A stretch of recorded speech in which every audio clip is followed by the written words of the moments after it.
આંતરરાષ્ટ્રીય મહિલા દિવસ નિમિત્તે ખાનગી હોસ્પિટલ દ્વારા આયોજિત કેન્સર જાગૃતિ કાર્યક્રમ યોજાયો। સેલ્બી હોસ્પિટલમાં આધુનિક કેન્સર વિભાગ અને રેડિયોથેરાપી સુવિધાઓનું ઉદ્ઘાટન કરવામાં આવ્યું। મહિલા આરોગ્ય અને કેન્સર જાગૃતિ માટે રાંદેર રોડથી અડાજણ વિસ્તારમાં વિશેષ બાઇક રેલી પણ યોજાઈ। 9 થી 14 વર્ષની દીકરીઓને ભવિષ્યમાં કેન્સર સામે રક્ષણ આપવા સર્વાઇકલ કેન્સર વેક્સિન મફત આપવામાં આવી। સમાજમાં કેન્સરના વહેલા નિદાન, નિવારણ અને મહિલા સ્વાસ્થ્ય પ્રત્યે જાગૃતિ લાવવાનો પ્રયાસ કરવામાં આવ્યો છે।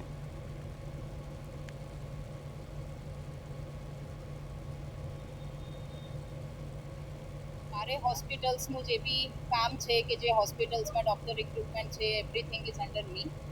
મેઇન થિંગ આજના દિવસનું જે અમે પ્રારંભ કર્યો છે અહીંયા એ Shalby cancer and research institute vertical જે શેલ્બીમાં ડેવલપ થયું છે એના અંદરનું કાર્યકર છે બધું। શેલ્બી બધાને જેમ ખબર છે ઇઝ નોન ફોર ઓર્થોપેડિક વધારે, એન્ડ ડૉક્ટર વિક્રમ શાહના હેઠળમાં orthopedic surgeries and orthopedic department develop થયું છે। પણ છેલ્લા 3 વર્ષથી અમારી બધી જ યુનિટ અમદાવાદ, ઇન્દોર, દિલ્હી, જયપુર અને હવે સુરતમાં અમે કોમ્પ્રિહેન્સિવ કેન્સર કેર ડેવલપ કરીએ છીએ। કોમ્પ્રિહેન્સિવ કેન્સર કેર એટલે એક જ હોસ્પિટલમાં બધી સુવિધાઓ, medical oncology, surgical oncology and radiation oncology. Our motto is cancer એટલે કેન્સર નહીં,